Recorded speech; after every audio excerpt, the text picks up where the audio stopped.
Hello friends, welcome to our channel. இன்றைக்கி நம்ம வீடியோவில் என்ன பார்க்க போகிறோம் அப்படின்னா, இயற்கையான பொருட்களை வச்சு நம்ம எப்படி ஷாம்பு ரெடி பண்ணுறது அப்படிங்கிறத பார்க்கலாம். இதுக்கு தேவையான பொருட்கள் பார்த்திங்கன்னா, சீயக்காய் ஒரு 100 கிராம் அளவுக்கு எடுத்துக்கோங்க, பூந்தி கொட்டை ஒரு 50 கிராம் அளவுக்கு எடுத்துக்கோங்க, வெந்தயம் ஒரு 4 டேபிள் ஸ்பூன் எடுத்துக்கோங்க, நெல்லிக்காய் ஒரு 4 நெல்லிக்காய் எடுத்துக்கோங்க, செம்பருத்தி பூ வந்து ஒரு 7-8 பூக்கள் எடுத்துக்கோங்க, வேப்பிலை ஒரு 4 கொத்து, அதுபோல் செம்பருத்தி இலை ஒரு 7-8 இலைகள் எடுத்து வச்சுக்கோங்க. இப்போ நம்ம செம்பருத்தி பூவோட மகரந்தத்தையும் காம்பையும் நீக்கி வச்சாச்சு. நெல்லிக்காயை நான் நல்லா துருவி வச்சுருக்கேன். வேப்பிலையை வந்து காம்பை நீக்கிட்டு நான் இலைகளை மட்டும் எடுத்துருக்கேன். இப்போ நம்ம பூந்திக்காயில் இருக்கிற கொட்டையை நம்ம வெளியே எடுத்து வச்சுட்டு தோலை மட்டும் எடுத்து வச்சுக்கலாம். இப்போ பூந்திக்காயை நம்ம உரலில் சேர்த்துக்கலாம். சேர்த்துட்டு இந்த மாதிரி ஒரு தட்டு தட்டினீங்க அப்படின்னா உள்ளே இருக்கிற கொட்டை மட்டும் நம்ம தனியாக உடச்சி எடுத்துக்கலாம். இப்போ இந்த கொட்டையை நம்ம எடுத்துகிட்டு இந்த தோலை மட்டும்தான் நம்ம பயன்படுத்தணும். இப்போ நம்ம பூந்திக்காயோட தோலை மட்டும் எடுத்துக்கலாம். அப்புறம் சீயக்காய் எடுத்துக்கலாம்.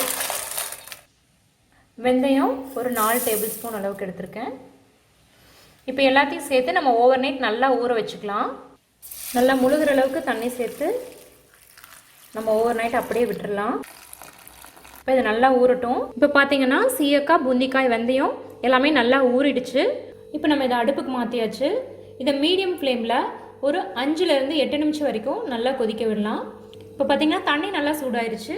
நம்ம இலைகள், பூக்கள் எல்லாத்தையும் சேர்த்துக்கலாம்.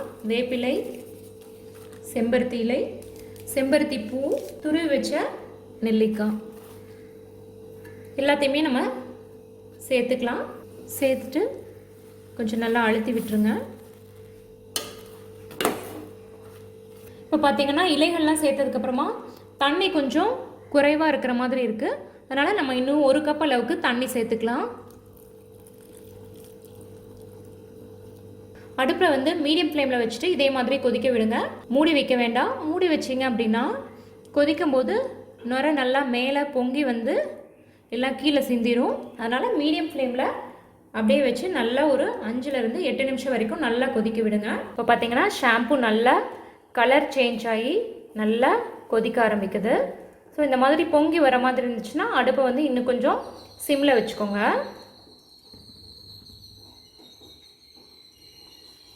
இப்போ பார்த்தீங்கன்னா கலர் நல்லா சேஞ்ச் ஆகி எசன்ஸ் எல்லாம் நல்லா இறங்கிடுச்சு.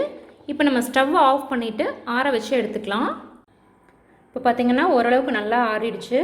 லேசான சூடு இருக்கும்போதே நம்ம வந்து கையில் வந்து இந்த மாதிரி நல்லா ஸ்மாஷ் பண்ணி விட்டுடலாம். நல்லா ஸ்மாஷ் பண்ணி விட்டுட்டு அதுக்கப்புறமா நம்ம இதை வடிகட்டி எடுத்துக்கலாம். இப்போ நம்ம நல்லா கையில் பிசைஞ்சு விட்டாச்சு.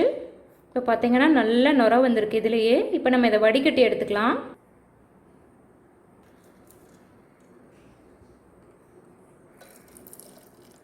இப்போ பார்த்திங்கன்னா நம்ம ஓரளவுக்கு வடிகட்டி எடுத்தாச்சு.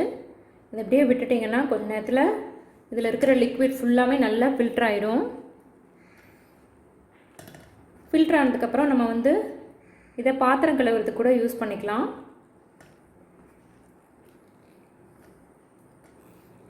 பாருங்கள் எவ்வளோ நுரை வருதுன்ட்டு.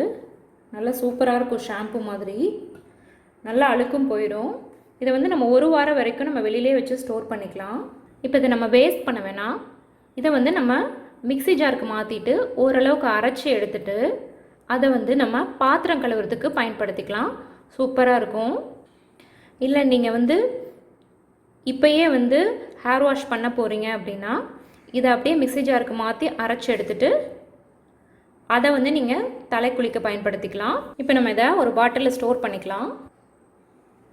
இதை நம்ம வந்து 1 வாரம் வரைக்கும் நம்ம வெளியிலே வச்சு யூஸ் பண்ணிக்கலாம்.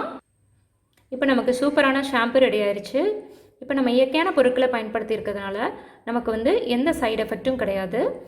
இப்போ நம்ம பண்ண ஷாம்பு யூஸ் பண்ணி நான் ஹேர் வாஷ் பண்ணி காமிக்கிறேன் பாருங்கள். அதுக்கு நீங்கள் வந்து நேற்று வடித்த கஞ்சி இருந்துச்சு அல்லது நேற்று அரிசி கழுவுன தண்ணி இருந்துச்சு அப்படின்னா அதை கொஞ்சம் எடுத்துக்கோங்க. அது கூட நம்ம ரெடி பண்ணி வச்ச ஷாம்பு கொஞ்சம் எடுத்துக்கலாம். நம்ம இப்போது ஷாம்பு கொஞ்சம் எடுத்துக்கலாம். அது கூட சேர்த்து நல்லா கலந்து வச்சுக்கோங்க. ஒரு 4 டேபிள் ஸ்பூன் அளவுக்கு நான் எடுத்திருக்கேன். இதை வந்து இப்போ நல்லா கலந்துக்கோங்க. கலந்துட்டு நான் அப்ளை பண்ணி காமிக்கிறேன். இப்போது நான் அப்ளை பண்ணி காமிக்கிறேன்.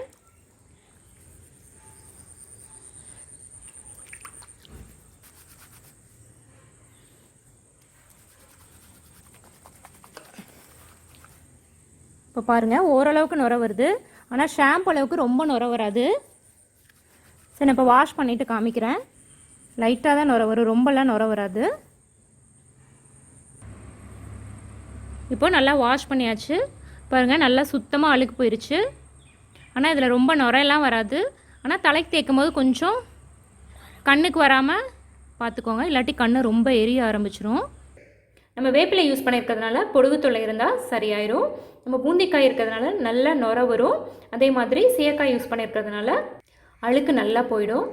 வெந்தயம் வந்து முடிக்கு ஒரு நல்ல கண்டிஷனராக ஆக்ட் ஆகும். செம்பருத்தி இலைகள் வந்து முடிக்கு நல்ல பளபளப்பை கொடுக்கும். இதுபோல் இயற்கையான முறையில் நீங்களும் வீட்லேயே ஷாம்பு ரெடி பண்ணி வச்சுக்கோங்க. இந்த வீடியோ உங்களுக்கு பிடிச்சிருந்தா லைக் பண்ணுங்கள், உங்கள் ஃப்ரெண்ட்ஸ்க்கு ஷேர் பண்ணுங்கள். மறக்காமல் நம்ம சேனலை சப்ஸ்கிரைப் பண்ணுங்கள். கூடவே பக்கத்தில் உள்ள பெல் பட்டனையும் ப்ரெஸ் பண்ணுங்கள். தேங்க்யூ.